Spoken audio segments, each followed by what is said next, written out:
intense, thrilling, electrifying sport on the planet. Mixed martial arts.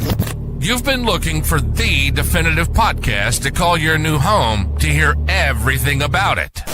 The search is over. This is the MMAnomaly Show. No filter. Bringing you the hottest MMA breakdowns straight from the heart of the octagon. This show is all about MMA breakdowns. For fans, by fans. We're talking UFC, MMA, and the occasional big boxing match. We'll bring our unique take on how these fights are going to play out and who we think are the best bets. Welcome to the MMAnomaly Show. No filter. And now your hosts, Olin, a.k.a. MMAnomaly, and Emiliano, a.k.a. Jive Turkey Nano.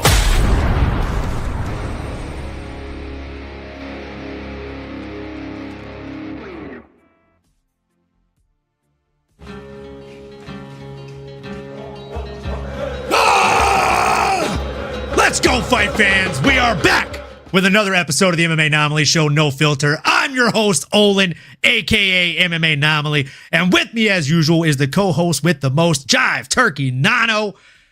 Man, how the fuck are you feeling after these fights? Sheesh. Hell of a fight card, y'all. It came to deliver. And just like my brother to the left of me looks, all I got to say is CHAMA, baby. CHAMA. Big CHAMA vibes around here. CHAMA. Let's go. I can't wait to break it down, baby. Oh, who is that? Is that a new soundbite I hear as well? Is that our boy CHAMA. AP? That's CHAMA. cool. Gotta have it, The man. legend.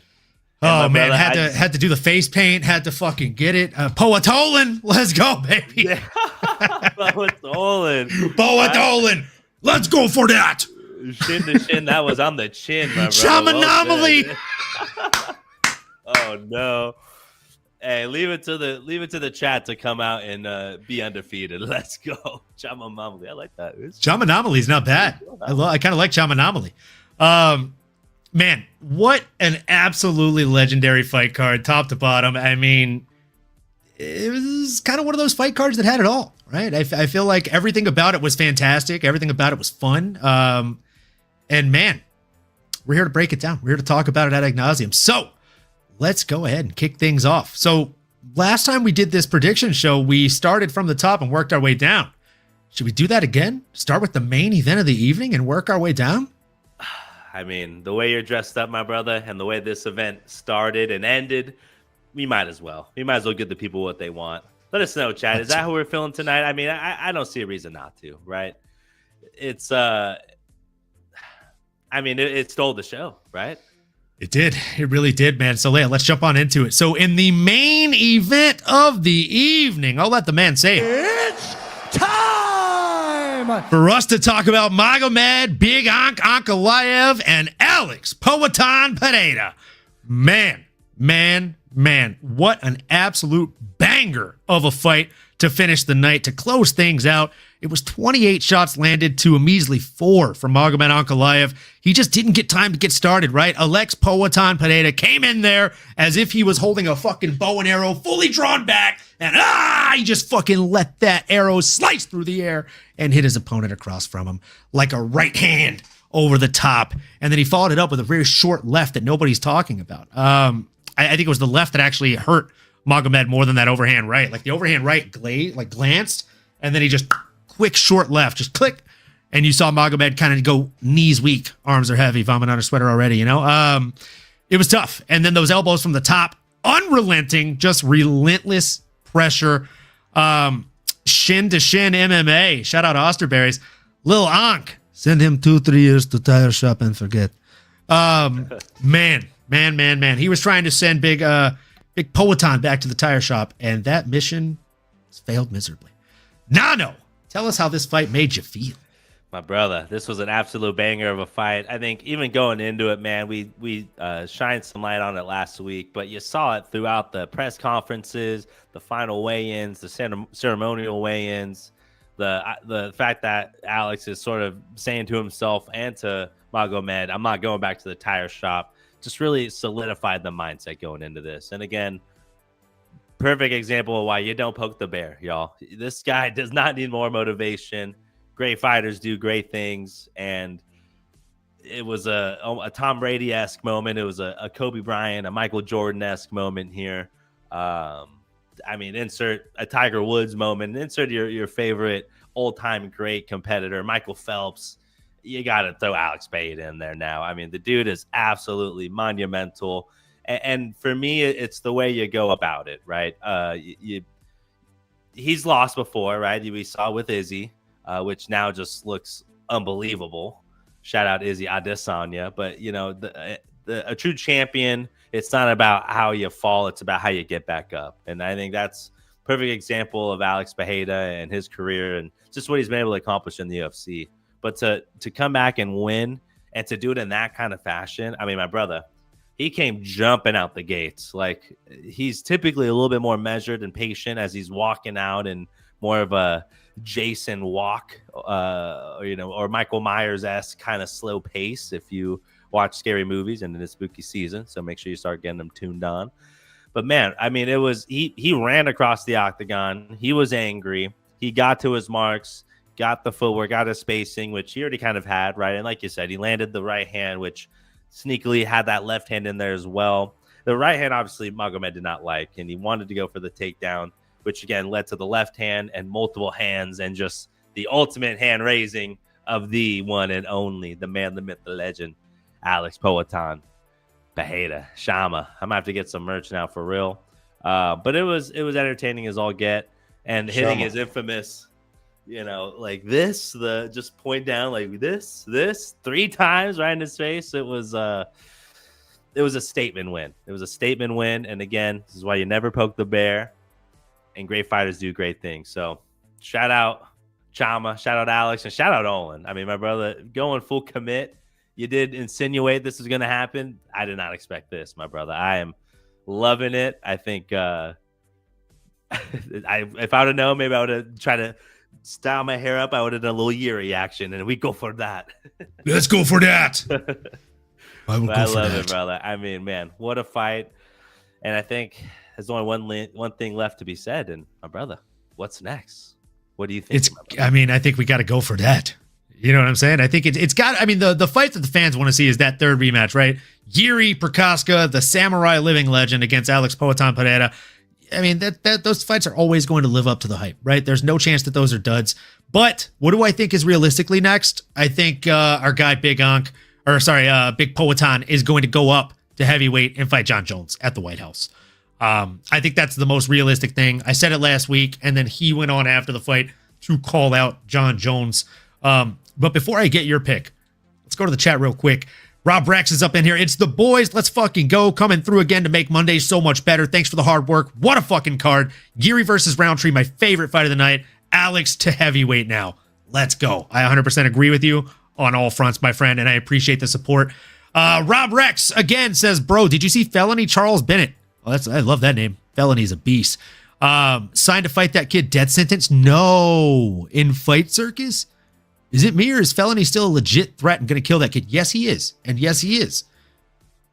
Felony's been fighting for like fucking 15 years. Like, he's a legit martial artist. And he has a shit ton of professional fights, like against real opposition. Like this death sentence guy is going to get hurt, man. He's going to get hurt real bad. Lazy Bed said, this is a look I can get behind. It's cultural appreciation, not appropriation. Brother, I'm Cherokee and Creek. My mom is like 60, 70% Native American. So we out here, brother. I got that in my blood, son. And I know Nano's got some Native American in him too. So some Yaqui, that's right. Yeah, we are covering our bases, but either way, we do appreciate all the culture, and we appreciate what Alex is doing here, man. Just pure fandom and giving the man his flowers, or giving him his arrows, might he prefer. So Absolutely. Let's go. Giving the man his feathers. Shin to Shin MMA, Osterberry's here said the inside leg kick was key for Alex. Made Onk fight Orthodox, which he isn't comfortable in. Yeah, the second he switched to Orthodox, we're like, oh, that's not good. Don't love that. And it wasn't good. It too in his breakdown as well. He's like, oh, he's making a fight Orthodox. So even, real recognized real. Obviously, it was game plan, and he won. He's playing chess worked out here. Yeah. And he went to it quick, man. He went to it quick. Western Mass Climber with the stone faces. My guy. Let's go for that.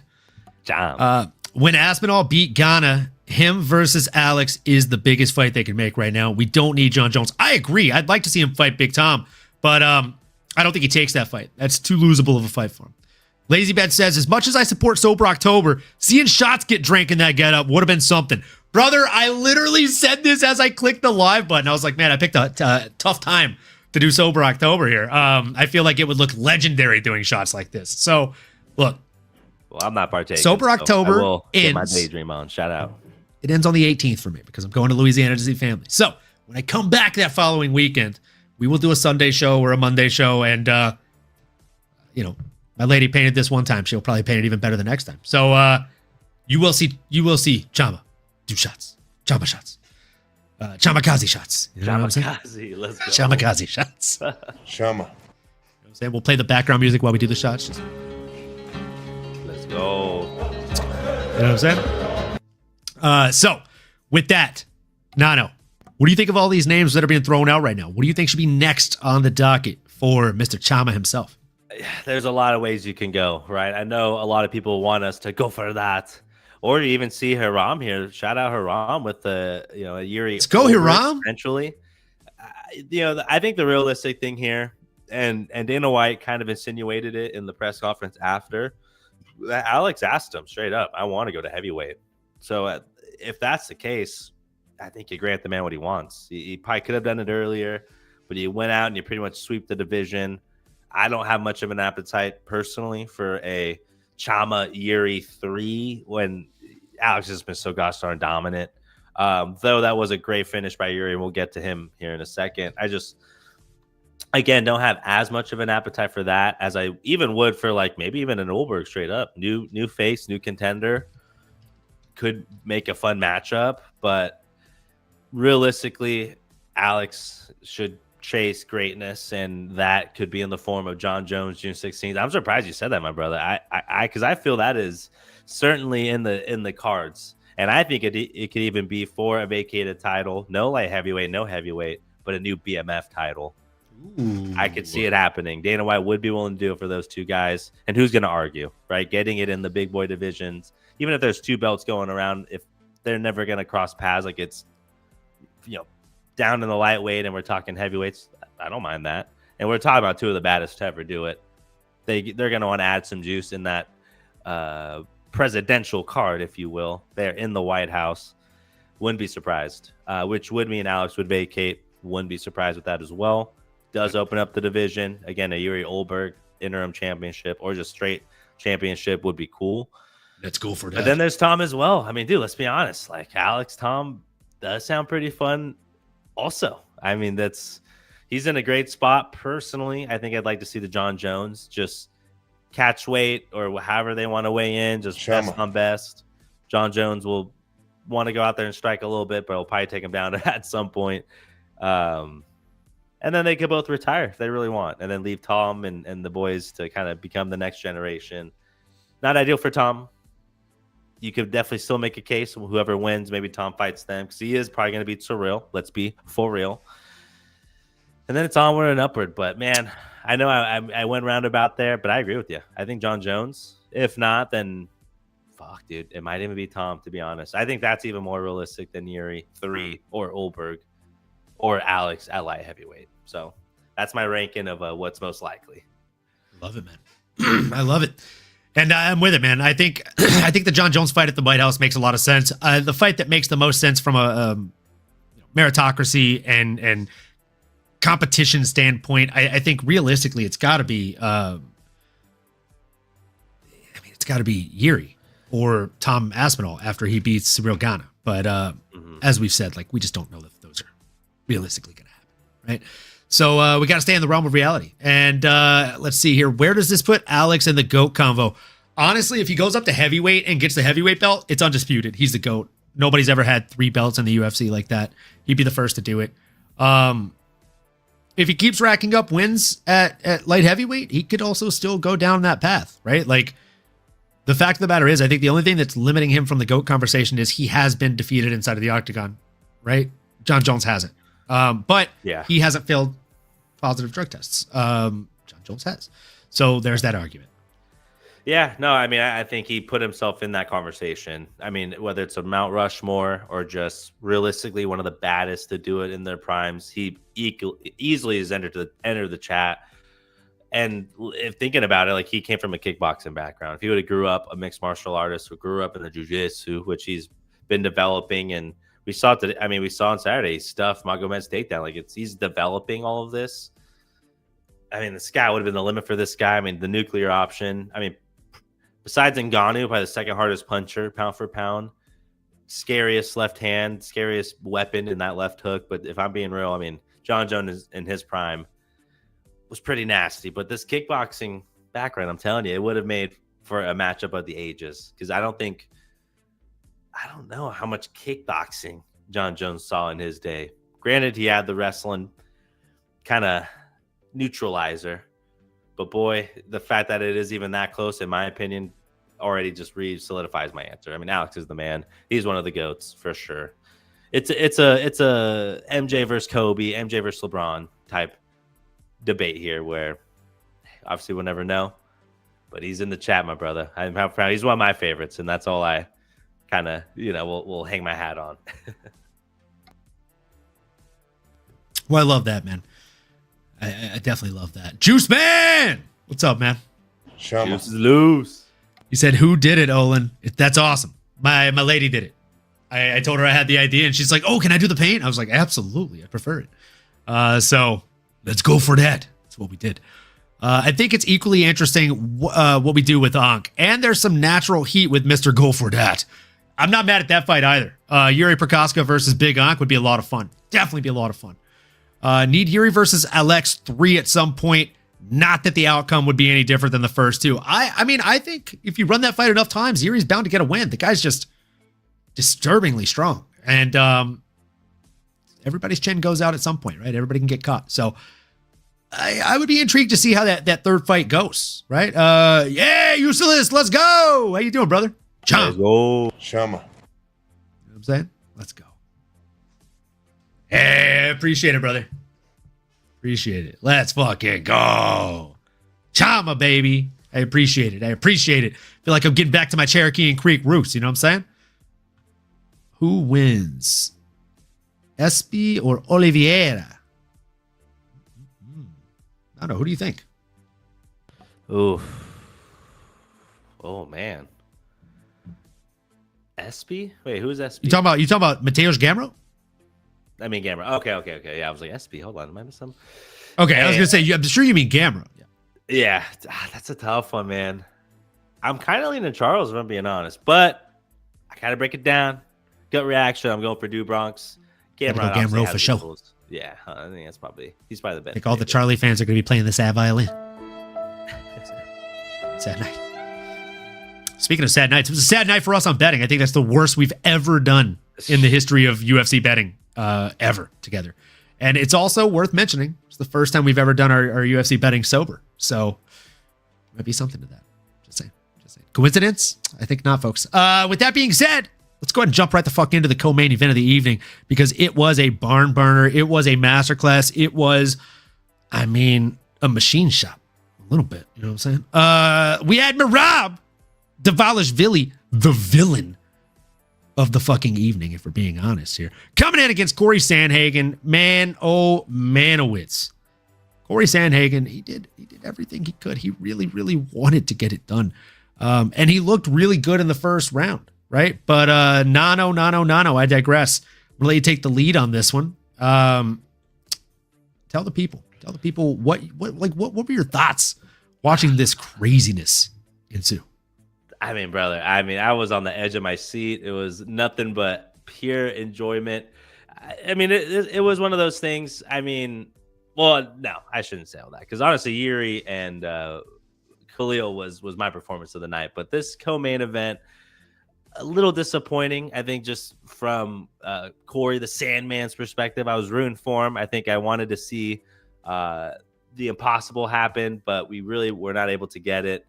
And it's just a testament to Merab, man. I mean, Merab is just continuing to redefine greatness, especially in this division. We knew about the gas tank, and shout out Matua here as well.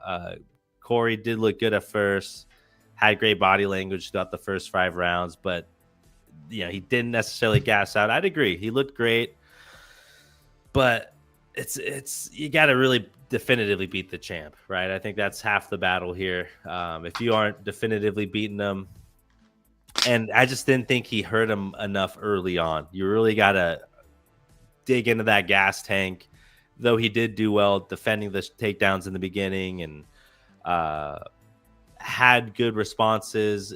It's different, right? I mean, you tried to replicate it, and I know, Corey kept it light or does all the funny stuff online, but I know he was ready. I know he was prepared. I know he did the absolute best he could.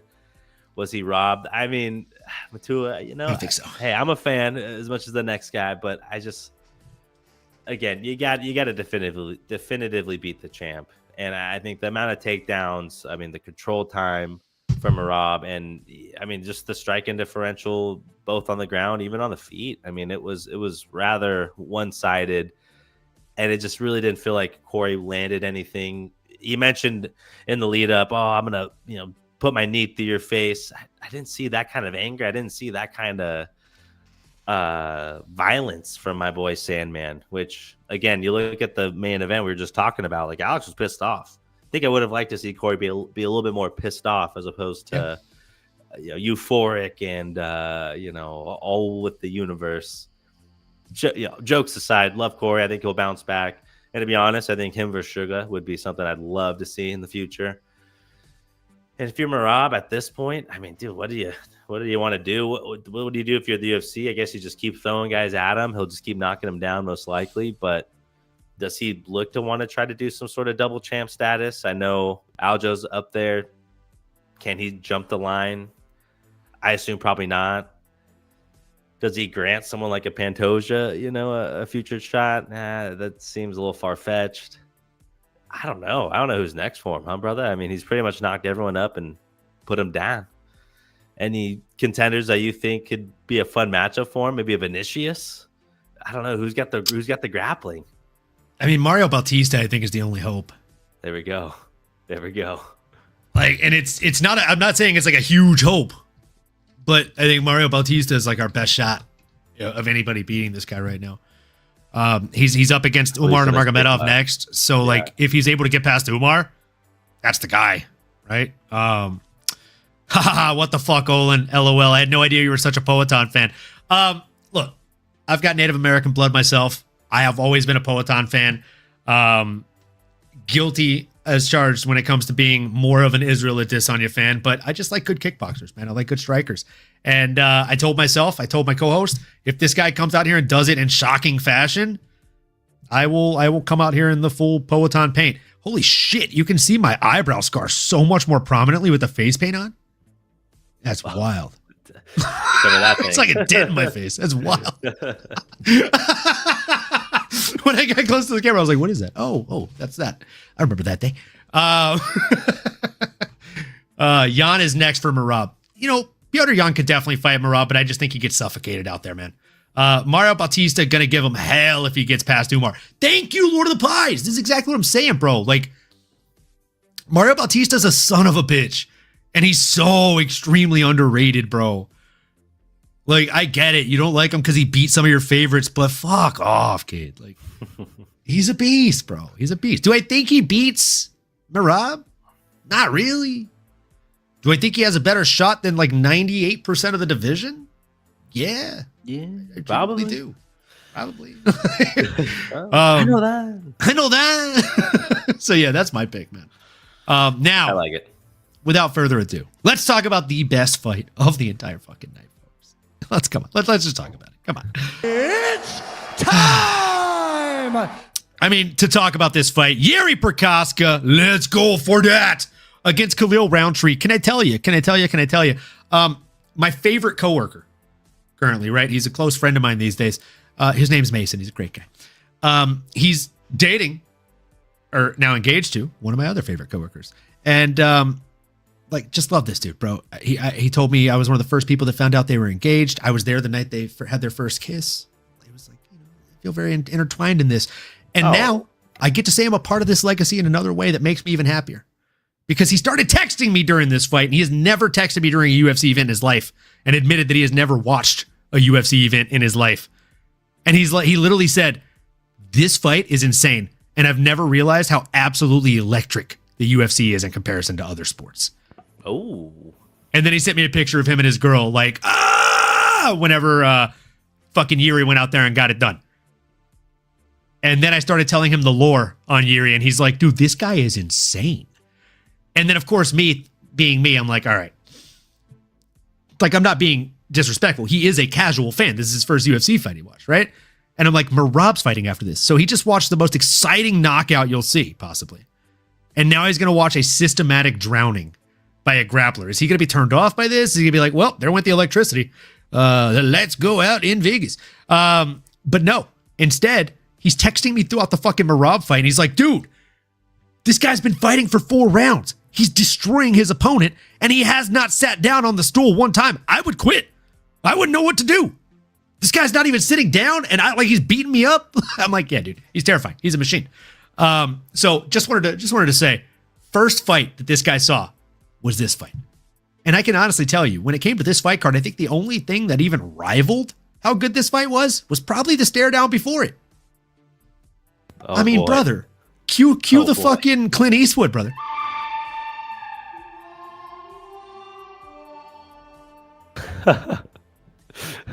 Dude, it was like, bro, just stone faced at each other. It was terrifying. Someone posted something that popped up on my Instagram today, and it was literally like one of those like America's Got Talent clips, but she's doing like the like old style, like almost like biblical, like the chanting shit. And it's that, and then above it is them staring at each other on split screen. And it's just epic as fuck, bro. Like, it's just so good. It just was so fitting. So yeah, this fight, the stare down, the looks, like, it had everything, bro. And the craziest thing is, we did a live watch along. If you weren't there, I'd recommend you go watch at least this fight of it, because all of us on the watch along were speculating for probably 7 minutes of this fight that Jiri had broken his right hand.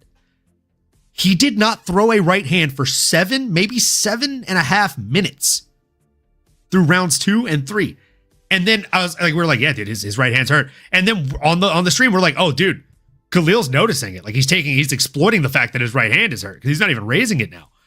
And then out of nowhere, he's just clack, clack, clack, clack, clack. And I'm like, oh, he's throwing it now, and he's throwing it hard. And you could see Khalil when he ate that first right hand in that big exchange that led to the knockout. As soon as the right hand connected, he's like, oh, fuck, he just threw it. Oh, fuck, he just threw it again. Like, you could tell that he was having, like, oh, fuck reactions. Not even like, oh, no, that hit hurt. It was like, that hit wasn't supposed to happen. I thought his hand was hurt. Now he's bombing me with that shit. So, great fight. Everything about it was fun. Everything about it was electric. And Jiri Prochazka just proves he is that dog. And before I pass it to you for your breakdown, I've got to tell you, the only thing that I thought was just crazier than the fight itself was one of the things that Jiri said after at the post-fight presser. He said, you know, I just started moving my head and putting my hands up to guard. And in this fight, after all of these fights, I realized this is working for me. And so I will continue to get better at this. He said I blocked for the first time and realized this shit works. Gonna start doing it more, I guess. Moving my head. That's terrifying. He's had a whole fucking 2 careers. He's like, it actually helps before he's like, oh, I should move my head out of the way of the punches. Insane. He was like, wow, that's actually very helpful. I get hit less. I go for that. Thank you, Lord of the Pies. MMA fighters still learning that boxing works. Matua said, deport Jiri. Yuri's got to go. Oh my gosh. I agree with Shin to Shin MMA here. Jiri equals beautiful violence. Come on. Yeah. I also agree with this real quick. I think Lokdog is a little bit too green. He needs probably like at least 2 or 3 more fights before he goes in there against a machine like Merab. Now, enough about Merab. Nano, talk to us about this madman. Let's go for that. Man, I mean, it was absolutely that. I mean, and he would drive you mad as well. As a fan, as someone that just wanted to see some good high-level violence. And frankly, I think I was just expecting more output from both these guys. it was very much, and I was hyping it up. I'm with my compa. We're like watching it. Baseball's on, but I'm like, yo, you might want to keep an eye on this one. Like it's gonna be quick, or it's gonna be nonstop. And it was a lot of back and forth. It was very gentlemanly, very chivalrous. But really, I think it was both of them getting their reads. Yuri's a tough dude to figure out, tough guy to find. So I think Khalil was smart in trying to go for the body, rip the legs. And then he was really able to starting to like find his mark. I think the speed was evident, which, as you know, around here, we love speed.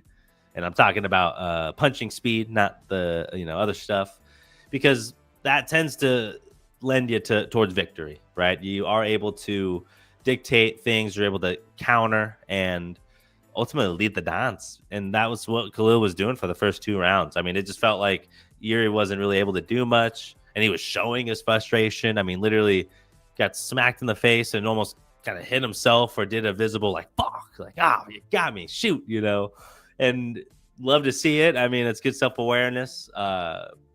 But it kind of just perfectly encapsulates why you love and also maybe hate Jiri at times. He just is maybe his own worst enemy and was able to get out of his own way in that 3rd round and just laid it all out there. Throwing a lot of leg kicks, a lot of flying knees, which might have been a little unnecessary, but you could tell Khalil was starting to fade heavy. And unfortunately for Khalil, this is why it's 15 minutes. It's why you go until the fat lady sings. Though he was probably winning on every scorecard and everyone's minds at home, it ain't over till it's over, man. And he just allowed Jiri to get too comfortable.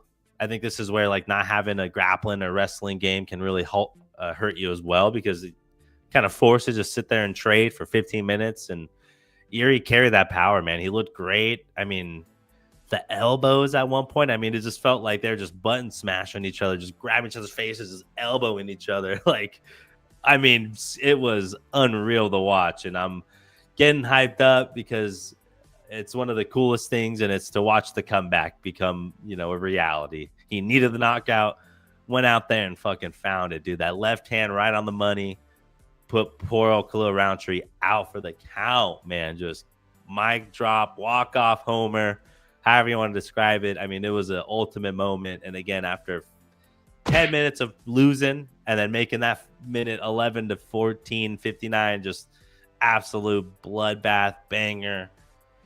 And we talked about it as well. Like, I like Khalil's skills, and he can definitely win the fight, but Jiri has that nuclear option, and I think he had more gas tank and he had the better chin, and all of that was exactly why Jiri got his hand raised. So we go for that. And the fact he doesn't like Magomed, I do like that heat. I think you might have to match them up. You mentioned him thinking he's not a good guy, and he mentioned everything about Magomed and not being truthful online. I think there is something weird there. I don't know, with Ali, maybe he's running everything. Ali Abdelaziz.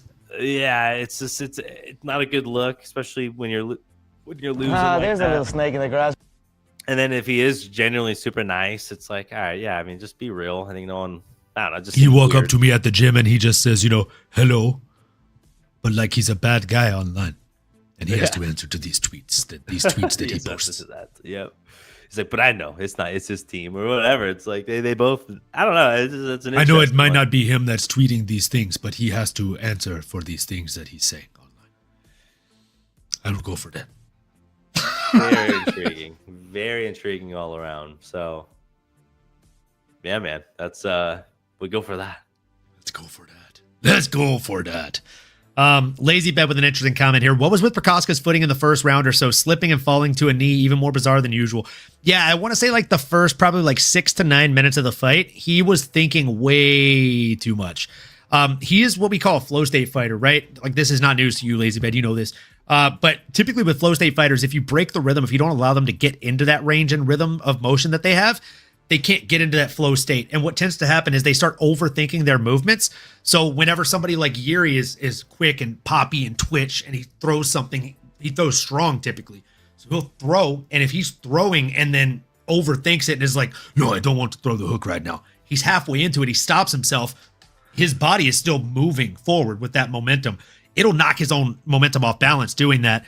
And he also tried to throw, I think, 3, maybe 4 flying knees that he only half attempted, right? He didn't fully commit. He didn't fully jump. And again, he started losing his footing on a lot of those as well. So, yeah, a little bit more herky-jerky, a little bit more bizarre than usual, but I think it was actually due to him thinking more than he usually does in the fights, which not always a good thing when you're a flow state fighter, right? Overthinking is the devil for these types of guys. Right. Somebody who didn't overthink it, somebody who blew my fucking bet that I had on underdogs, I took the over on strikes because he typically is a big volume striker.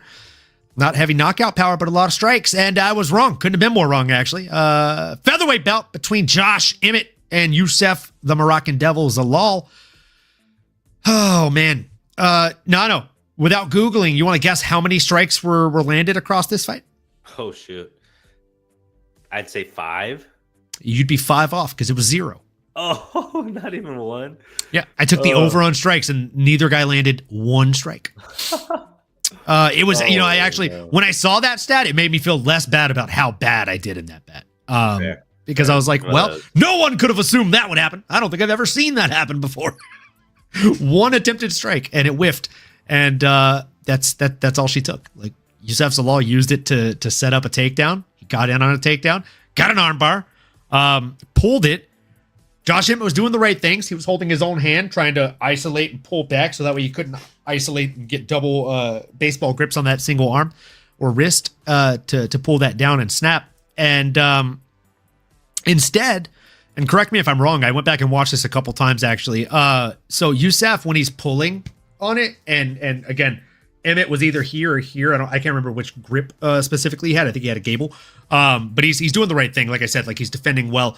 And then you see as Zalal is leaning back into it and really starting to like kind of torque and put his weight and pressure into that and pull. There's a maybe like an eighth of a second where you see as he's pulling, he just goes like a fifth of an inch, an eighth of an inch further back. And to me, that signifies that something popped. Just enough leverage for him to pop back that quick, right? And then right after that, Josh verbally tapped. He yelled tap, tap, tap like 3-4 times. So again, defending it right, you see his opponent slide back a little bit. I wouldn't be surprised if tomorrow around this time, we find out that Josh Emmett has a pop in his forearm bone. I wouldn't be shocked in the least bit about that because he looked like he was applying a lot of pressure. We usually don't see Josh Emmett give like that. And to make a man verbal tap, I verbal tapped one time in my life, and it was a double arm bar. The guy called it a wishbone, and that's what I felt like. Pulling my arms like this around both of his legs. Like, and I was like, tap, tap, tap, tap, tap. What the fuck was that? It was I've never in my life felt like such a little boy. I don't think. So yeah, I can imagine. And I agree with Sean Moody, Manuel Ram here. He says Emmett needs to retire. I agree with you, bud. I definitely agree with you there. Nano, what are your thoughts on Emmett needing to retire and your thoughts on this performance from our guy, Youssef Zalal? Impressive performance. I mean, let's start with giving Youssef Zalal his flowers. Absolute dog. He's got that Tasmanian devil energy to match my co-host here, MMAnomaly. But I love everything about it, man. It's like one of those things, good things happen to good people, in my opinion. And Youssef is a great example of that. I mean, absolutely highly skilled. The odd makers knew what they were talking about. We almost felt like it was slightly disrespectful to JE. But the reality is, man, he's 40 years old, and I agree. I think it's probably time for him to hang him up, though he can still deliver and put out some good fights, I suppose. I think it's just this fight just goes to show that it's a young man's game and that he's kind of getting passed up. And again, I think you'd rather see these guys leave maybe a fight or two early as opposed to a fight or two too late. Hopefully he's made enough money and can, go on and ride off into the sunset, because it was, pretty definitive. I don't know as much about the jiu-jitsu, so I'm not going to sit here and try to break it down. I think MMAnomaly did a great job of that, but it really just felt like through the commentary and obviously just kind of watching it unfold it was a true chess match in positions and, specific, jiu-jitsu type scenarios. And Josh made the first mistake and Youssef capitalized. I think he obviously saw that as an advantage. And yeah, you don't really want to get into a striking match with someone like Josh Emmett. He has that power to take some days off your life. So let's just go in there, take care of business. Now you're completely healthy and you're in the driver's seat. You're in the top 10 already, being Youssef Zalal. Then there's some guys that need some dance partners, right? Mr. Brian Ortega, Mr. T-City, though, I feel like he just always gets kind of the shit hand of the stick. maybe another one that could potentially hang him up at some point. But what about even is Aljo too rich? Is Aljo a good grappling? I'm not mad at it, man. I don't think that's a bad matchup at all. If I'm being honest, I'd like to see a title eliminator fight between him and Arnold Allen, or maybe him and Leroy Murphy. Oh, Leroy. Those are two hot names. Maybe the hot. And both need a dance partner right now. Both are ready for a fight. And you got to think, we can get that scheduled by December, bro. Like, he took 0 damage. There was zero strikes landed. As long as he can make the cut again. I don't think Youssef's not a huge guy for featherweight. He doesn't look like he cuts a ton of weight. No, it feels like Lerone, he might have I felt like he got the verbal nod from Volk as far as that title shot. But if he doesn't get it, I'd love that. Youssef could actually give Alex a run for his money, bro. It can happen. You never know. I feel like He's Lerone so probably will slick. get it, but Youssef is in a great spot because Aljo's out there. Arnold Allen, I think, is another great name, like you said. He's right in the conversation. Like, dude, shout out Youssef, man. That's phenomenal. Youssef Zalal is basically Max Holloway if you trade a couple of stats in like stamina and speed for fight IQ. Yeah, and obviously we're not talking about Diego and Yadier because honestly I think they should both fight. If I'm being they should fight each other. That's what I'm saying. Like, that's why I didn't really mention those two guys. But again, Youssef has entered the chat, and stylistically, like, he's a tough matchup for all these guys. Shit, I agree. Even John Silva. Hell, that'd be. John Silva would be a bomb, bro. That'd be huge. That'd be fantastic. That'd be huge. So he's in there with the best of them, man, and he deserves it. Can't wait. Yeah, man. And then I like this recommendation from Lazy Bed in the chat as to what we should do with Josh Emmett next, right? If it's a money thing for him and he does still need to fight to cure that itch, like, let him take his money or take himself to BKFC or Dirty Boxing. You'd make it 10 the 145ers there, right? Like, again, the next comment sums it up pretty well from Lazy Bed here. He won't have to contend with any grappling, and he still has bombs in his back pocket, right? So I think that's a logical step for him. Like, how fun would him versus Jeremy Stevens be in Bare Knuckle? Wild. Really good. Or even him versus Mike Perry would be fun at like 155. I'd watch the fuck out of that. That's a different animal right there, but I would love to see that as well. Now let's talk about a fight that depressed me a little bit. We have a middleweight bout between Abusapian Magomedov, a.k.a. Abus Magomedov, and Joe Pyfer. Man. Our guy, Abus, he looked really fucking good in the first round, didn't he? He looked strong. He looked long. He looked down to get the friction on, and he landed a takedown. He dominated with it. He landed a handful of ground shots on the top. It looked like there were times where he was going to have moments of greatness, but then he just didn't open up the way he should have. And it's almost like he went out in the first round and just did enough to wake up Joe Pyfer. And in the second round, Joe Pyfer let him know he was there to fucking play ball. Look, great showing for Joe Pyfer. He did everything he needed to do. I can't take anything away from him. I'm still just not super impressed by the guy, right? But again, did everything he needed to do. He survived a very worrisome first round for him, gets the knockdown in the second round, and then ultimately goes out there and just gets the finish via submission. So solid work for him. Curious to hear your take on this. Did anything surprise you? Did anything stand out? What did you learn from this fight? Yeah, I think... Honestly, I guess it's like almost what didn't stand out, right? And I think he wanted Joe to maybe do what he did in that second round and the first round. He wanted it to maybe be a little bit more definitive. But the reality is, yeah, it just kind of reconfirmed that Joe still has some holes in the game there. And there's levels in this. Like, it takes years to really develop the type of grappling, the wrestling, that awareness, even just the overall fight IQ. Like, Abbas is a true pro, and he looked great, like you said, in that first round, had his moments. And I'm sure Joe was maybe just kind of getting his reads, getting to his spots, being patient.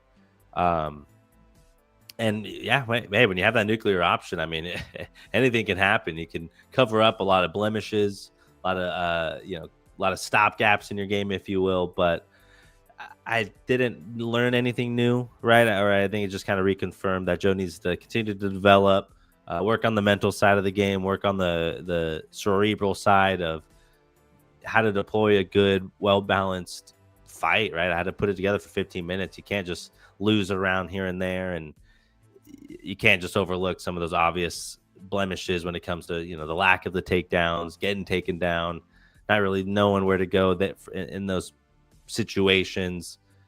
You got the big dominant power, but again, I think you might need to send him to Dagestan 2-3 years and forget. And Joe can definitely be a problem. But for now, great fight. I mean, solid fighter. Like, we'll continue to watch him, obviously. But in terms of what's next, I mean, it's kind of tough. I don't know. Do you have anyone top of mind? I mean, I feel like I can throw out anyone necessarily, but nothing's really tickling my fancy at this point, because I think he's going to end up being ranked, if I'm not mistaken. I'm looking at the rankings now. No, I have a name, but I don't like it. I have two names, actually, and I don't like either of them, but I'm going to say them anyway. So the first name is Paulo Costa. Oh, that's a big jump. And the second name is Robert Whittaker. Deuce. Oh, damn. Okay, they're throwing them up there now. Bobby Knuckles is coming off 2 losses. You can't think he'd say no to fighting backwards. And you got to think that Joe Pyfer is going to be up here when it comes to, being in the rankings. Otherwise, what do you do with him? You put him against Marvin Vettori? Caio Borralho? That is, I mean, honestly. Grimy, I'm fucking Native American, dog. I'm Cherokee and Creek Indian, bro.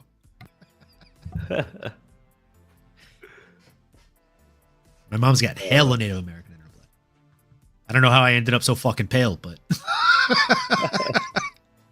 my older brother got all the tan genes from her. But yeah, man, I mean, like, again, like, what do you do? You want to give Marvin Vettori, who's on a 3-fight skid, just lost his brother? Caio Borralho, who's on a 1-fight skid and needs a bounce back? This ain't a bounce back fight for him. I know. Paulo Costa, I think, is a fun one. Michael Venom Page is not going to take it because that fight doesn't make sense for him. You could also do Jared Cannonier. Ooh. That's a fun matchup, too. Maybe even Delidze. I mean, Delidze fought back in August, lost to Fluffy, but Delidze's a mother effer, dude. I mean, obviously he doesn't have the best track record, but can really match up well with a lot of people. That'd be a fun fight, too. That can be a fun one. We're talking about probably as high as I'd go. Talking about Joe Pyfer. Yeah, we're talking about Joe Pyfer here, coming off that win over Abbas. I wouldn't go much higher than that, though. I think that's probably my limit. I don't know if I want to, Icarus him to the big dogs like you mentioned, Akayo or Robert Hideka, even my boy BA, right? Huge shout out to BA. Like, I don't think Joe did enough in that outing to necessarily feel like he's an obvious choice there. But like I guess Paolo, honestly, I just don't think he accepts it. But Marvin, I think would answer the bell. Ikram, he already has a fight. So it's, I think, Marvin or Roman Delidze.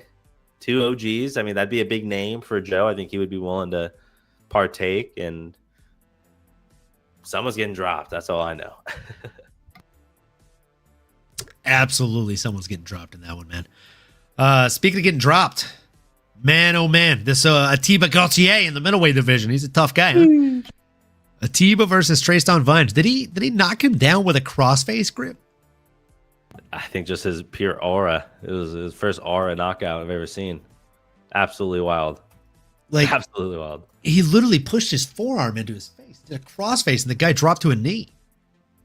Like, how fucking strong do you have to be? Yeah, I mean, it just must be something in the water. It must be something in that power. I mean, I'm almost wondering if he shattered the cartilage in his nose when he did that or something. It was just a weird body language situation. It was crazy. I've never I'm not going to do it because I have my face painted, but like, you guys all know how crooked my nose is. So I have like a cheat code when it comes to the crossface, but I also can't imagine that if your nose is straight that it hurts that bad. I don't know, dude. It was a weird one for me, but I digress. Gauthier is a terrifying individual. He's extremely strong, and I agree with what the commentary said in the post-fight interview. They've got to do better and give him somebody better ranked for the next fight. Nano, did you learn anything from this fight, or was it just business as usual for the minute and 41 you saw? Yeah, I mean, to your point, it's hard to really break down and thoroughly, where Ateba's at in his career. I mean, when you're just blowing through your competition, right? I mean, it was just a dominant performance. there's not really much to say. I mean, it was impressive, 100%. But yeah, you feel for his opponent taking it on short notice, and I think it's also just like, honestly, it's almost becoming undeniable, right? It's like if you do it X amount of times, I mean, what's the threshold, right? 1, 2, 3, 4 wins that are explosive and dominant like that. I mean, at a certain point, and this was the main prelim event, right? This is headlining the prelim, so nowhere else to go but the main card, and that means you're probably going to be pretty close to getting some ranked guys. I'm not necessarily going to say he should get a ranked opponent yet. Again, we're talking about 1, 2, 3 wins here in the last year, which pretty active. You'll love to see that. And again, he didn't really take much damage, so a 4th fight in the calendar year, potentially absolutely wild. Oh shoot, man. I mean, and also, how about the fun fact here from Lazy Bed? Him on Embedded with his adopted baby cats and going to the cat cafe was fantastic. Gaultier loving little kittens is my favorite discovery from the last fight and the build-up. Same. My oldest cat is literally sleeping in his bed next to me, and he's like my shadow. He follows me everywhere I go. If I'm working, he's working. If I'm in bed, he's in bed. So big fan of cats and kittens myself. So that made me even a bigger fan, if I'm being honest. But yeah, man, I'm with you on all fronts. I think you got to give him a bigger name. You got to give him maybe somebody right outside the rankings, right? And if you give him somebody that's ranked, I mean, there are names there, right? Like Marvin Vettori, I feel like coming off of 3 losses back to back to back. They haven't been doing him any favors with the matchmaking. They're probably not going to start now. That fight makes sense. I mean, you could also give him the loser of Roman Kopylov versus RoboCop Rodriguez. Yeah. I mean, he's on a short list here, man. That's the reality of the situation.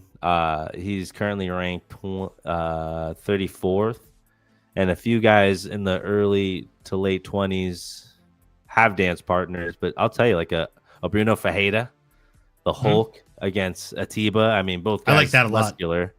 Even an Ursulton. I mean, he's coming off a recent win. What was the name you said earlier, right? Roman Dolidze would be a fun matchup for him. Oh, that's a lot of man meat in that one. And someone's getting hurt. I mean, why not see what he's got? Why not see what the kid's got? I mean, that many wins in a row, that dominant, that big power, like, dude, let's see it. I agree with Grimy. And yeah, I think it looks like Grimey's with you. Ateba versus Bruno Ferreira or Nursultan Ruzaboyev.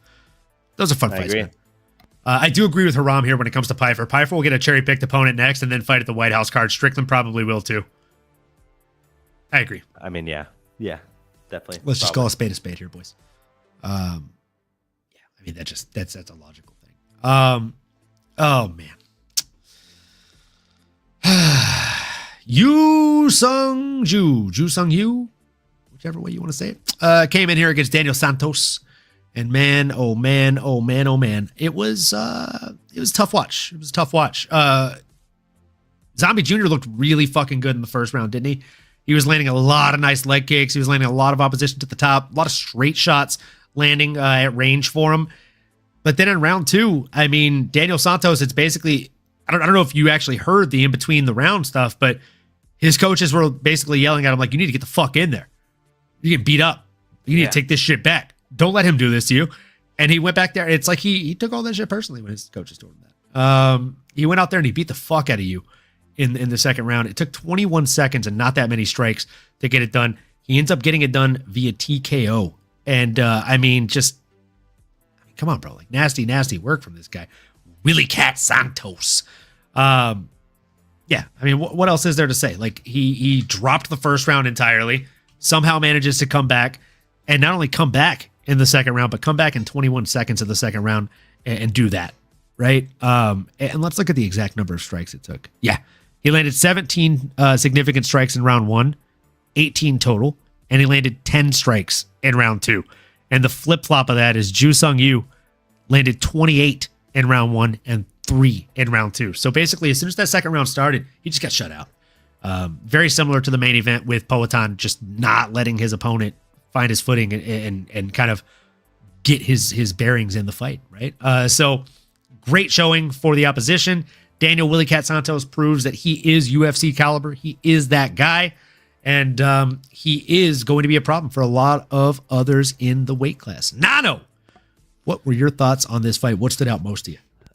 You hit the nail on the head, man. I think the thing that stood out for me as far as someone that was rooting for Korean Zombie Jr. here, he was a little too cocky. I think there's a difference between being confident out there and just being a little bit too bullish, a little bit too cocky, too high for your own bridges. And what I mean is keeping your hands down, the showboating.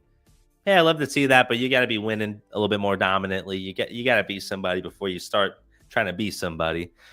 And it might have pissed off the coaches, might have pissed off Daniel Santos as well. I mean, this guy's repping Shoot They Box. He's in there with a lot of legit pros and absolute dogs.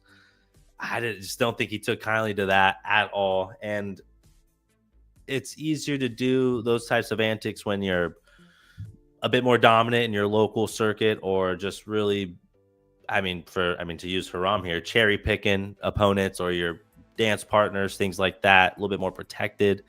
This is the real world. This is the highest level, and you can't afford to just lazily get chin checked or, he looked great in that first round. To your point, like he was dodging, but with the hands low, like some of those tricks, it gets old, and obviously you get caught at the end of the day. Like Daniel Santos cut off the octagon, hit him, and Juicy was just not able to recover, man. So made us look bad. I definitely had some parlays that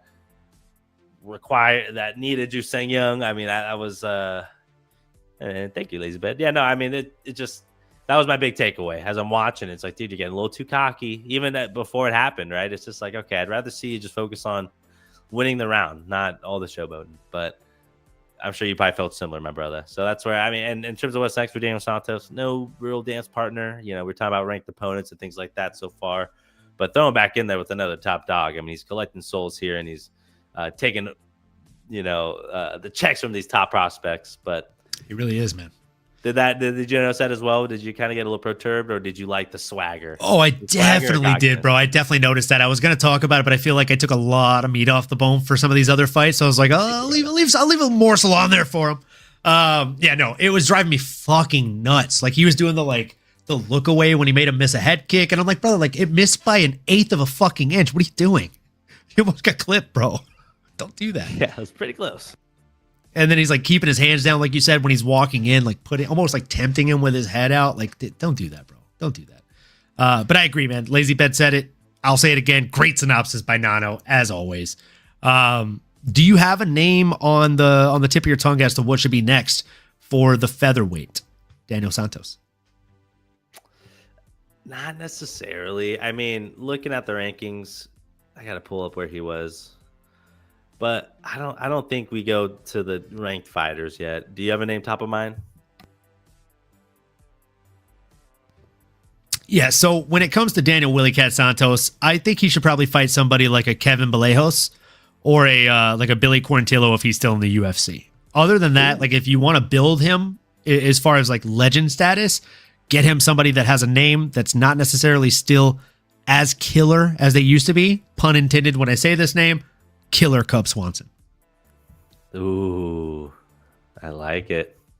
Cali Dynamite, baby. That's a fun one. Willie Cat against Dynamite. It makes sense. He's on a 4-fight win streak now, Daniel Santos. He beat the guy that definitely had a lot of hype. I think he's currently ranked 41st here. Billy Q's in there, 34. I mean, Killer Club, 32. That definitely makes sense. I don't know if I'd go much higher than that.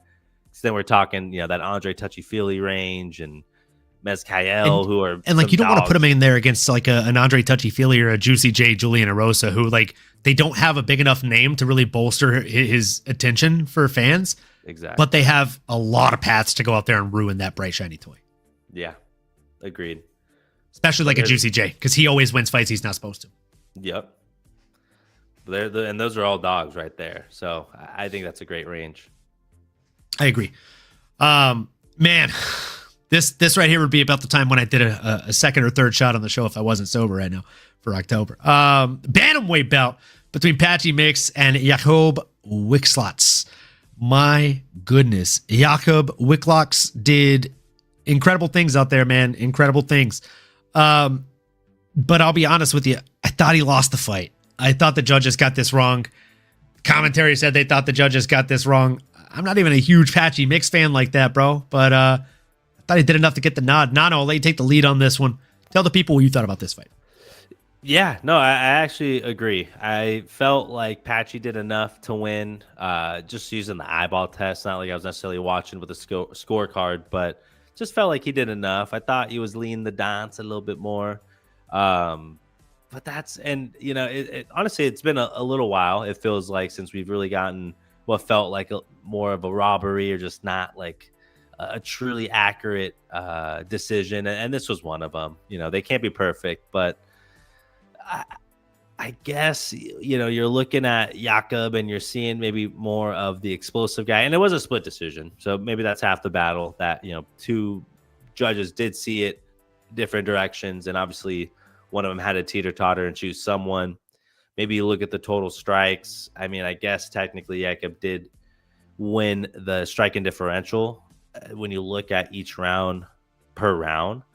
But when, you know, you're a heavy favorite like Patchy, you kind of have more of that notoriety. And frankly, thought maybe you get some of the Dana White treatment. You're landing the takedowns, though, you know, your opponent was able to score with some of the reversals and submission attempts. I wonder if they just weighed that to be a bit more. All in all, though, I mean, it was a fun fight. Again, I'm not a grappling specialist, so I can't sit here and tell you who I felt like was scoring more. But my eyeball test told me that I thought Patchy did enough. One of the judges agreed. But unfortunately, the two other people that matter in terms of their opinion thought otherwise. But S-Dog, shout out. We see you out there in the chat. Go check him out if you haven't already. MMAnomaly, this was a tough one, right? Patchy just not getting any breaks here, though we thought he would get a little bit of a, an easier go at things. You hate to see it. Hate to see it, man. Hate to see it. It was a tough one. It was the best of times, I say it was the worst of times, I say. Yeah, I mean, look, he got outlanded 107-75. On significant strikes, it was a lot closer. It was 37-46, and he got 5 takedowns to 0. I mean, where I sit, I thought he won. Lord of the Pie said Jakub is still not even better than the guys he was beating in Bellator. I agree with that. I definitely agree with that. But I thought he did enough to win this fight. And I mean, no matter the opposition or level of opposition or the opponent, if you do enough to win, you should get your hand raised. You should get that second paycheck. And I feel like the man got robbed out there.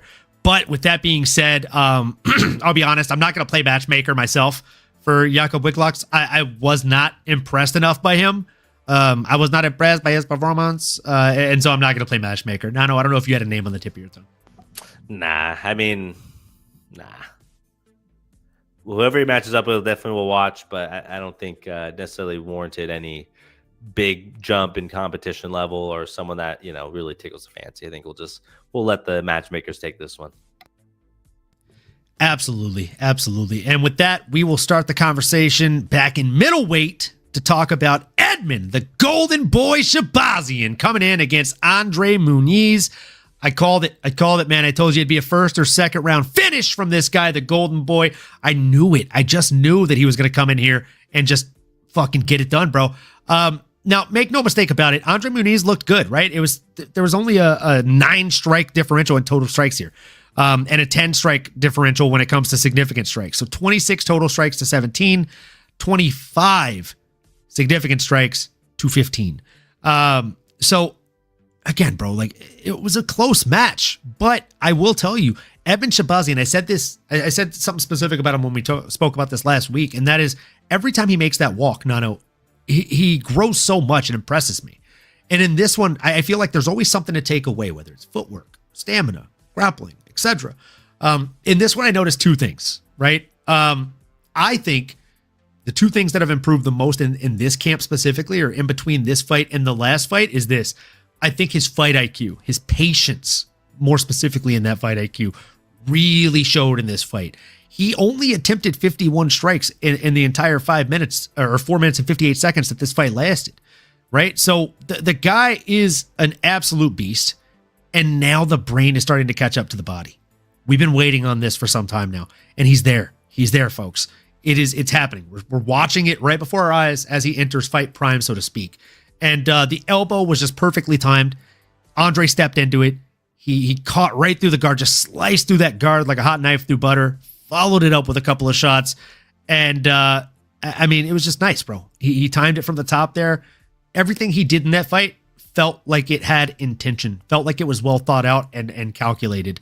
So very surgical performance from the Golden Boy. I look forward to seeing what's next for him. I definitely have some names on the tip of my tongue. But before I throw those out into the wind, Nano, what stood out to you most about Edmen the Golden Boy Shabazian? Man, a little bit of everything. I think I just want to compliment Edmen for, like you said so elegantly, just putting it all together. Like the Golden Boy is continuing to develop and mature in all the right ways. He's got the fighting skills. He's got the IQ. And this felt like a dream matchup for him. Andre Muniz is someone that's willing to dance, willing to tango. Doesn't necessarily have that nuclear option, but he is just a well-rounded fighter. And though he did land a takedown, and I think he noticed early on, you know, Edmen is someone that's really, really good on his feet. You don't want to let him get too comfortable. You don't want him to start getting his reads and making it into a sparring match, if you will. Because once Edmen starts dictating the pace and getting to his marks, you know, he found his range there, and hey, it was a true buzzer beater. 2 seconds to spare, put his opponent out completely, took the judges out of it. It was an absolute fun performance. I think that just definitely added a little bit more oomph to it. The fact that you see the clock winding down, and then you see his opponent's lights go out, and quick and efficient stoppage, and it was the right one. He went out there, got it done. That's what you love to see. I mean, it was nothing overbearing. It just good technique, fundamentally sound, and that's all she wrote. In terms of what's next, as much as I'd love to see him get that chance at a top 15er, I think him and Joe Pyfer are unfortunately in very similar spots. I wonder if there's a scenario where they fight each other. But there is really a short list of guys that it makes sense for an Edmen Shabazian and the Golden Boy to go up there and potentially get that golden ticket. But we did already discuss him, man. I mean, throw a Roman in there, maybe as a backup if one of these guys fall out, you know, an Ikram or a Jung Yoon Park. Honestly, even Marvin Vettori, I love everything about all these matchups, man. But if I'm being honest, if that's too rich, and maybe you don't want to give him a ranked opponent, there is another guy out there that probably won't make weight, but still can maybe accept the fight. I'm talking about a Kelvin Gastelum. Big enough name. It can get a little bit of star power. It could definitely be a good win, a good feather on the cap, if you will, over here with the man with the feather cap. Do you agree with all those feathers in that cap? I'm not mad at it, man. I'll tell you that. Definitely not mad at it. I had different names on the top of my tongue, but I'm not mad at that at all. Kelvin Gas Tank Gastelum. That'd be a fun fight. I was thinking Joe Body Bags Pyfer or Caio Borralho. I mean, like, let's throw him into the top 15, man. Let's see how he does. He's not getting any younger, and that'd be a great opportunity to prove yourself against Ronda's old protege, right? Yep. Let's see here. Mix versus Shiri Seedy. Oh, that'd be fun. That'd be a fun one. Mix versus Jack Jenkins. Oh, yeah, no, Jack Jenkins is 145. Pico versus Jack Jenkins would be a fucking banger. Oh, yeah. Please sign me up. All day. All day sign me up for that one, brother. And with that, we find ourselves in the early prelims for a bout between Puna Haley Soriano and Nikolai Veretnikov. We got this one wrong, too. I mean, we got it right. We bet on Puna Haley Soriano, but we bet that he was going to get a finish, and he did not. So it was tough. It was tough, man. He looked like he was going to get a finish a couple times out there. He landed 163 strikes to 34. But a lot of lay and pray, a lot of top control, a lot of just kind of stalling on the top, for lack of better words, if I'm being honest. Like, it just felt right. It felt like he was just trying to stall time out because he was starting to realize he was getting tired out there. And if you look at the amount of strikes landed, 94% of his total strikes out of all 163 of them came from grounded strikes. So a lot of those strikes were not huge strikes. He wasn't like welling up and throwing. He was just pat, pat, pat, pat, just lightly tapping the guy just to rack up some points. And that's why out of 163 of those strikes, 39 of them were considered significant. Not a ton. He also shot 11 takedowns, which I think might be the most he's ever attempted in a fight. Good on him. He landed 4 of them. Nikolai just seemed to not have an answer for the grappling.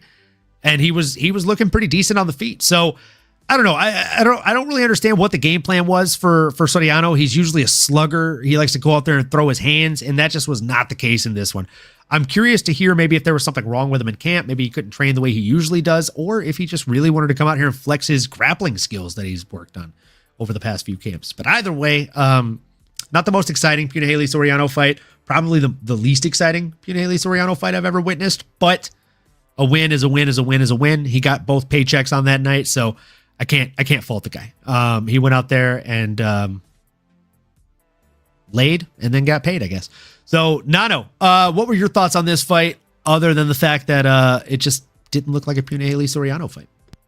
Yeah, it was a little different. I guess one thing that stood out, and I guess I just didn't really realize going into it, was that Puna's going into a new division here. Now a welterweight, and solidify himself here, cut the extra weight. You maybe assume, how's he going to look? Obviously looked more shredded, carries the strength with them, which maybe was the advantage and why he was able to simply lay and pray and spray punches on top of his opponent. Pause. But I do think it was a bit boring, if I'm being honest with you. That was my first thought. I thought maybe towards the end of that first round, if he just maybe emptied the tank a little bit more, he probably could have got the finish there. Maybe some nastier elbows or just a little bit more technical, maybe threw in a couple body shots, but he was definitely in a dominant spot, and his opponent really just didn't have an answer for him at that point or really throughout the fight at all. But Puna seems to be settling in just fine here. Again, a lot of strikes, a lot of just, I'm trying to find the best way to put it, but those strikes, though maybe some are significant, it's like when you're on top of them and, it almost just felt like sparring, maybe point fighting in some ways there. Just would have liked to see a little bit more violence, but you're on a 3-fight win streak and you did enough and you didn't make a mistake. In terms of what's next for Puna, maybe someone like the future, a Sam Patterson, sitting there a few spots higher than him in the rankings on a 4-fight win streak himself. Kind of a somewhat of a bigger name, but isn't too high on the rankings. But I think that's a fair, proper matchup. I don't know, man. I mean, what do you think? Do you think he deserves to go up the ladder, or are you looking at somebody maybe below him that deserves to take that next step? What do you think's next for Puna? No, I mean, you got to win. Whether we were excited about it or not doesn't mean a whole lot for what he deserves, I think, right? Like, you got to win. A win is a win is a win, as I said. So I think you got to give him somebody like a Sam the Future Patterson. I think that's a good shout. Other than that, maybe a Kobe Smith, who's 11-0, perfect win streak right now. Made his UFC debut, got that submission win. I was there. It was nice. It was slick. He did it against Nico Price, who is a solid opposition. And if you want to go even higher than that, you can give him to the Lion, Carlos Leal, who's coming off of a loss. Ooh, that's a fun one. A man who's so juiced up, you can play connect the dots with his back knee. Gonna call a spade, man. Oh, yeah. Speaking of calling a spade, Nano, women's bantamweight, Macy Chiasson and Yana Santos. Macy Chiasson was, of course, the one that we picked. She did come in and miss weight by 4 fucking pounds. And Yana Santos did her best Michael Jordan impression, and basically she took that personally. So, Nano, I'm going to let you take the lead on this one. What were your thoughts on the performance from both these ladies? Yeah, I think the weight definitely scared me a little bit for Macy Chiasson. Sometimes you think, oh, the extra weight can help, but was there an injury? Was it sickness? Was the body just not reacting well? Was it an actual true lack of preparation? I don't know, but definitely did not look to get out to a hot start being Macy Chiasson. Looked to just be a step behind. And you got to give compliments to Yana Santos. The striking, her ability to mix it up, although she did get taken down in that second round, maybe you could argue that, kind of made it a little bit more one-sided, or definitely the third round definitely made it harder for the judges to ultimately pick a winner. But I think Yana did just enough. She looked to be a little bit more physical, which, again, is surprising that Macy came in heavier. But, man, compliments to Yana. Like you said, we both were wrong. Both were super freaking wrong on this one. I think we just thought Macy's strength and the wrestling background, and typically when she goes in there on her best days, can definitely be a problem. But shout out Yana Santos, man. Good striker with a lot of potential. And again, in a really, really great spot now, taking that 5 away from Macy. Cut her ranking in half. You love to see those big jumps and see the underdog become victorious. But did anything stick out to you, my brother? Yeah, I mean, Macy just looked timid in there, right? Like she looked like she was, again, overthinking, trying too hard for the takedown. She did land 2 out of 3 takedowns, just was not able to do a whole lot with them, right? She got outlanded, she got outworked. It looked like you said, like most of the time when people come in heavy like that, you think, oh, it's going to be a bit of an advantage, right? They have that extra weight. They didn't suffer that last bit of cutting, which is notoriously the hardest part to cut. So I thought maybe she was coming in here with a bit of an advantage, bit of a weight bully style. And this ain't her first time missing weight either. So that was not the case. It looked like she had a bad cut. It looked like she was tired from the jump, from the get. And man, it was a tough watch. Yana Santos, though, felt good to watch her go out there and get the win. Hard fought, hard earned. And, she walked into that one with a bit of a chip on her shoulder after her opponent missed weight. Made multiple posts about her, talking trash, and again, like it's warranted, right? So I love to see it. I'm not mad at Yana for getting the win. I think, like I said, she did everything she needed to do to get it, and it's hard to take anything away from her, man. It was a great performance. She made the woman that we picked look fairly weak out there. So I don't know, man. As far as what's next for her, there's not a lot of people that she hasn't already fought, right? Like she's already fought Irene Aldana and lost. She's already fought. Let's see. Has she already fought? She hasn't fought Raquel Pennington, and I don't think she's fought Eileen Perez. So I think those might be the only 2 fights that make sense for her right now, if I'm being honest. Yeah. Olin, what are you going to be for Halloween? I bet you do some badass costumes. Halloween is my favorite holiday. I love an excuse to dress up, which is why I do the cosplay for Comic-Con.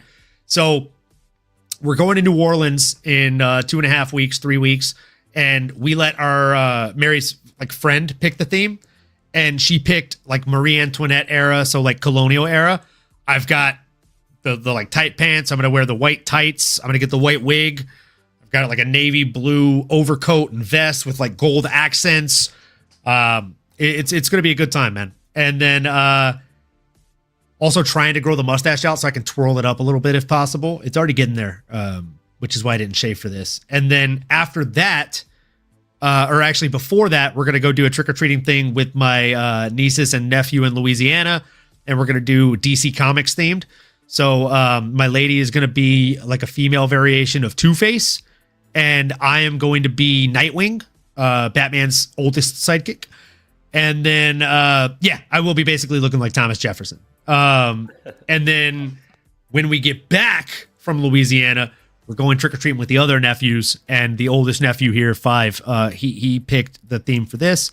And he picked Super Mario villains. So, again, mustache is probably going to play a bit of a role there. Hopefully it'll be long enough to do like a little crinkle twirl. And I'm going to be Wario. Let's go. I've already got the suspenders, the hat. Yeah. And I've got a little like stick-on mustache just in case mine isn't long enough. I'll just shave it and do that. There you go. Yeah. I love to commit to the bit, man. We did a Super Smash Brothers theme one year. She was Pikachu, I was Luigi, my homie was Mario. Again, I grew the mustache out nice and thick, dyed it black. She fucking hated it. Said I had like a different alter ego when I had it, which she's probably right. So yeah, man. No lies. You know that. Yeah, man. This year for Comic-Con, I did 4 different costumes. So day 1, I was Clark Kent / Superman. I had the Superman Under Armour, like rash guard on, white button up, busted open, the glasses, let my hair grow out a little bit so I'd have like the little Superman curl that it kind of does naturally once it gets that long. And then the next day, I was Han Solo. And then the day after that, I went to my barber at 8 a.m. He did a special call for me, and he shaved my face, gave me the Wolverine facial hair, cut my hair so that way it'd like spike up to the sides and look Wolverine-like. And then I did Wolverine on that day, and then on the final day, I did Logan with the wife beater, the dog tags, and the claws and stuff. Classic.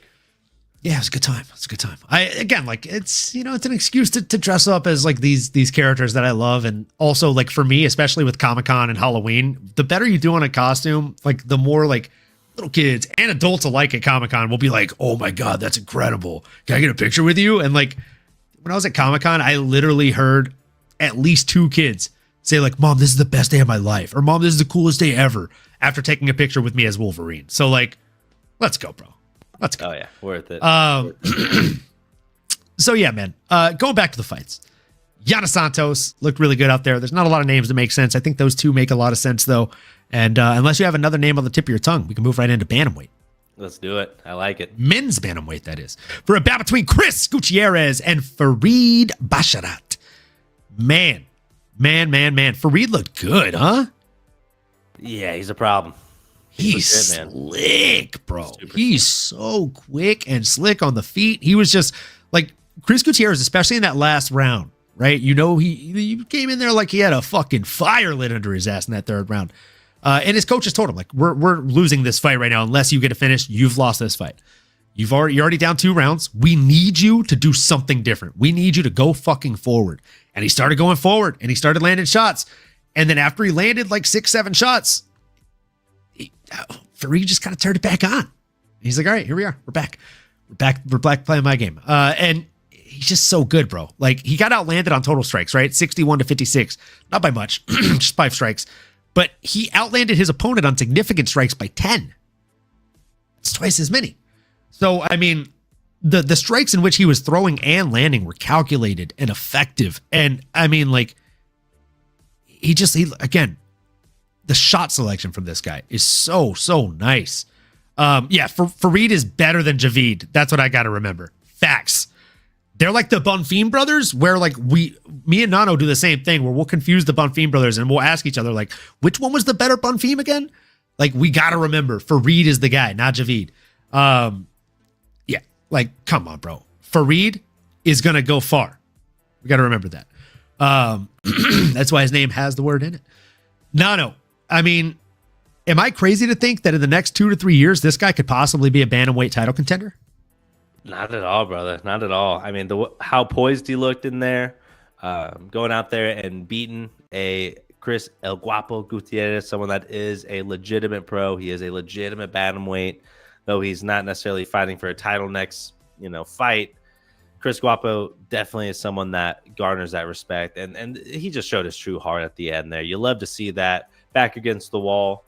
Again, we talked about Jiri being able to dig deep and find it. Special athletes do special things. Unfortunately, Chris had some special moments, but it just felt like Farid was able to get his reads on Chris and really find out his game, which is the fact that Chris likes to go out there and do a lot of the feints and try to get the reverse spinning back fist, spinning kicks, really just keep you on your back foot. But Farid did a great job of leading the dance, cutting him off, like not falling for a lot of those feints, and just had really great timing. I mean, he caught Chris a couple times, and a lot of that was just good fight IQ, right? It's like, it's hard to coach, someone to know when to exactly throw the right punch or to see something that, warrants the right counter reaction. So Farid is legitimate, man. Yeah, I think to your point, probably the better out of the 2 bros. It's crazy. They're both in the same division. But man, I mean, I think you give ferocious Farid that same treatment, and you look at people. Man, I mean, I want to say top 30, top 40. I mean, this was a real dominant win, and I mean, like someone like a Raul El Nino Problema Rosas Jr., aka I had that name down. I think it's a perfect bout. What do you think, brother? There it is. I agree, man. I had it down. So I think Chiwiwis is a good shout. The other name that I had down is another good shout, I think, and it's Malcolm the Machine Wellmaker. I love that. It's a good test. It's a great test for Malcolm Wellmaker. If he can get past this kind of opposition, if he can improve to 11-0 over somebody like a Farid, I don't know, man. Like Basharat, man, he's a beast. But I do think the Chiwiwis one is more exciting from a namesake standpoint. Yeah. And also, I just don't like. Chiwiwis already has a loss, so if he loses again, no big deal. He's also young enough to where the UFC knows he'll bounce back. Malcolm Wellmaker, he's also young, but I don't think the UFC would want to risk damaging that shiny new toy, right? Or at least not so fast. So we'll go with Chiwiwis. We agree on that name.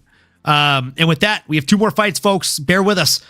Getting into the long home stretch here. Welterweight division bout between Ramiz Brahimaj and Austin Vanderford, a.k.a.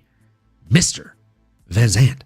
Oh, man. Man. This fight could not have gone more opposite of the way that I thought it was going to go. I'll let you take the lead on this because I definitely have thoughts. Yeah, I mean, I felt pretty good about our take. I felt going into it, Austin looks good. Mr. Vanderford, Mr. Van Zandt has that swagger. He just looks like a fighter and started off really well. I mean, his speed, his choices, when to take down, landed some good strikes there early on. But, man, I mean, at the end of the day, like, all it takes is one, right? All it takes is one legitimate punch to really change things up. It was a close first round, but I think Austin won just for the takedown. The different striking differential was pretty close. Just felt like he was a little more calculated and measured. But Ramiz came out there, and it's funny because he told Austin after the fight, "You gave me nightmares, bro. Bro, you are giving me nightmares," which just love that idea, the fact that fighters are literally having nightmares, not even just dreams or whatever. He's like, "No, I literally had nightmares of fighting you and how this was going to go." But in a way, I'm kind of glad he had that visualization because it's probably what pushed him a little bit harder. And man, shout out Ramiz for a hell of a finish sequence there to throw the combination, have your fighter on his back foot, fading away from your power hand to really on the end of that leg kick, head kick. Just a phenomenal strike. Cut Austin right away, and man, one legit strike like that is all she wrote. I mean, that can change the game. Austin did wear it pretty well, I ain't gonna lie. Like, definitely showed he has a pretty good chin. Didn't just necessarily get dropped, which I think most people probably would. Showed some toughness, but just wasn't able to weather the storm. And then obviously Ramiz was able to get to the submission, but hell of a sequence there to really put it on his opponent in the second round. And again, he was underdog here, so a lot of people thought, like we did, that Mr. Vanderford was going to go out there take care of business, but that's why you play the game. And I mean, that's just fucking pretty impressive, man. It was a fun fight for as long as it lasted. I just, unfortunately, we were not on the right side of victory here. This is why we usually hedge our bets, but apparently we were too sober for all of that shit. So, man, having nightmares about a guy, like, there's few things that can be as much of a driving factor in training as the fear of being embarrassingly defeated by your opponent, right? He probably wasn't having nightmares that he lost the bout. He was probably having nightmares that he lost the bout in embarrassing fashion and that he was basically made to get made fun of, right? So here's the thing. The guy went out there and got it done. And he got it done in an impressive fashion, right? So I would like to say he probably, in pulling that guillotine submission off, is what inspired Jakub Wiklotz to pull 67 guillotine attempts in his fight. He wasn't able to get it done, but hey, he was inspired, That's right. That's right. No, but Ramiz, he pulled it off nice. He got the technique was sound, and everything about this win was something that should be sung about very highly, because he took out a real menace in Austin Vanderford, who was supposed to be one of the next big things from Bellator when he came to the UFC. But I digress. He just doesn't look like that's going to be the case. So with that being said, he defeats Mr. Van Zandt. What do you think should be next for Ramiz Brahimaj in the welterweight division? Oh, man. And we talked about this division, a bit earlier. I don't know how high I want to necessarily throw him. I think there's already a few guys that are in his neck of the woods. That would make for a great matchup. I'm looking at a Eurosh, the Dr. Medic. Or if you want to go up a little bit, maybe Max Payne Griffin. I mean, I don't know if he's, on the back nine or if he's still looking to scrap with these young bucks. Ramiz is certainly a bit younger than Max Payne Griffin. I think Ramiz coming in here 32. Max is, I think, a little bit closer to 40. But he's always looking to bring the pain. I think those are two guys that can definitely make sense, but I don't know how much higher I would go than those two gentlemen I mentioned. What about you, brother? What are you feeling that's next for Mr. Ramiz? Man. I mean, there's a lot of names you can go with, right? Big win like that over Austin Vanderford. You got to know that carries some kind of name value. don't know, man. Like, I don't know that he's ready for a top 15 ranked opponent, but I do think he's ready for something right outside of it. Maybe like a Nicholas Danish Dynamite Dalby or a Muslim Salikov would be fun fights for him. Buslam too. Yeah. I think both would be a great bout. I mean, I guess you got to assume, to your point, Austin might have been getting someone in that neck of the woods. So you take the hype of the man you beat. Makes sense. Then you take it and run with it. I like it. Facts, brother. Facts. I mean, either way, no matter who they put him in there against, I think it's safe to say we will be paying close attention because the guy's a stud. Speaking of studs, man, we had the finish on Veronica Hardy. We had her on one of our cycle parlays, and man, it was close, huh? I thought she was going to get that sub early on. It looked like she had it locked in, and Brogan was close. But I digress. It just didn't happen. And then there were times on the feet where Veronica looked like she was doing very well, but I just don't know that she has that killer instinct. But it is worth talking about, right? Before marrying Dan Hardy, she was 1-4 in the UFC, and then now she married Dan Hardy, and she is 4-1 since marrying him in the UFC. Something to that. Something to sleeping next to one of the greatest minds in mixed martial arts, and knowing that after a good, bad, or ugly day, anything in between it at training or sparring, you come back home and you've got someone better to talk through it with than anybody you could have went up against in that gym. So I love seeing the growth from Veronica Hardy. I think she's definitely someone to watch. Do I think she's going to be a title holder in the flyweight division? I don't know. I don't know if that's the ceiling for her. She's already 10-5, right? She's got a 500 fighter kind of record. But again, a lot of those fights a lot of those losses were in succession. A lot of those wins have been in succession since. So got to give Veronica Hardy a flower here, or some flowers here, for this win over Brogan Walker. It went the way that we thought it was going to go. She outworked her. She outclassed her. She just wasn't able to get the finish that we thought she'd be able to get. That's the only thing we got wrong, folks. But again, man, get her off the opening bout for Pete's sake. At least the second fight. Thank you, bro. This is the comment of the show right here, Lazy Bet. I don't understand why they're having her start off the fight. Like, this fight was more exciting than the Puna Haley Soriano fight. And granted, that's not something we'll usually have to say, but we do on this day. So they should have done her a little bit more respectful with the placement of the bout on the card. Nano, what stood out to you? What did you learn the most about Veronica Hardy in this fight? Yeah, I think that, she's a safe bet, I guess, in that sense. You're looking at the odds and you look at her fighting style. And like you mentioned, she's now established herself as someone that's going to go out there and minimize the mistakes, have a good game plan, and do usually just about enough to win. Obviously, the record certainly indicates that, a bit more up and down. But like you mentioned, I mean, she's on a great streak now, which is what matters more so than anything. Aside from that loss from a Miss Mora a little while back, she's stacking up wins. I'm looking at, let's see, 1, 2, 3, 4-1. And so again, you're getting a lot of 15-minute fights. You're seeing better and better competition each time you go in there.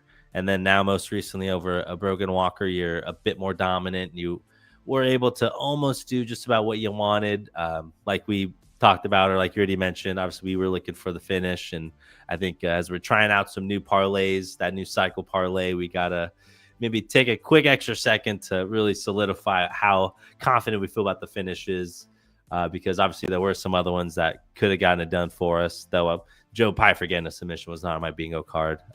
All to say, we're learning, we're growing, we're gonna keep on going. But I hope Veronica continues to do that. In terms of what's next, I mean, why not the Joker? That would make me smile. What about Kong Wang? That's a fun one. 2 notable names. Hopefully that's enough star power to get her off the first fight of the card.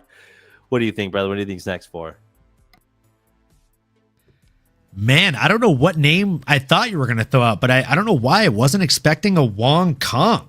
I mean, that's a hell of a name. All this superhero talk got me thinking about the Joker. I like it, brother. I like it. That was a nice little laugh, too. Yeah, man. Wong the Joker Kong would be a really fun bout. I mean, the name that I was thinking was Eduardo Maura, who's 1 slot ahead of her. But, I mean, they have the same running 3, right? 2-1 in their last 3. I mean, if you ask me which one would be a more fun fight, definitely Wong Kong. Yeah, I actually like that pick better. So we'll go with that. Wong Kong versus Veronica Hardy. Let's go. I like it. It's enough namesake to get her off the prelims, hopefully. I'd love it, man. I'd love it. At least off the early prelims. Like, put her on the main prelims. At least off the What are you first doing? card. This is the first fight every time. First fight of the card, bro. Like, why is this the opener? Put two, like, gassed heavyweights to start off the card. Come on. You know that's what gets the people going. That's facts. And with that, folks, that's it. That's the fight card. Them's the fights. It was a great fight card. Top to bottom, it was fantastic. The fights were just awesome. And then up next, we have a hell of a fight night, boys and girls. Charles Oliveira versus Mateus Gamrot. Davison Figueiredo versus Montel Jackson. Vicente Luque versus Joel Alvarez. Mario Pinto versus Jonata Diniz. Ricardo Ramos and Kane O'Flea. Michael Aswell, Lucas Almeida. I mean, that's just the main card, folks. There's still prelims to talk about, too. So make sure you tune in later this week. We will be breaking it down. Nano, are you going to be free for Tuesday Night Contender Series tomorrow?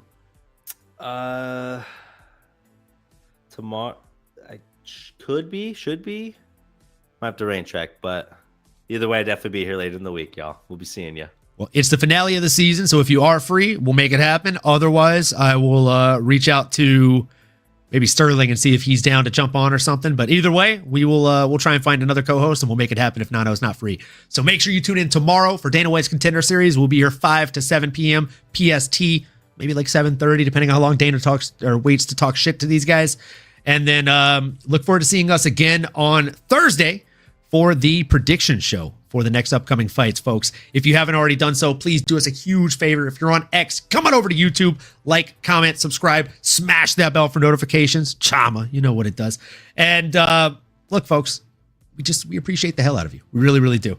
We hope you have a great night. We appreciate you for being here for the last hour and 36-ish minutes. And if you do nothing we've asked you to do so far, that's fine too, as long as you do the last two things. And that's that you keep on going and you keep on growing. And we really hope we see you next time. You've been listening to the MMAnomaly Show. No filter. As you may have been able to tell, we dig the MMA, and our passion is to dive deep into the upcoming fights, give you our expert breakdowns, and help you make sense of all the chaos that is the fight game. We hope you've enjoyed the show. If you did, make sure to like, rate, and review.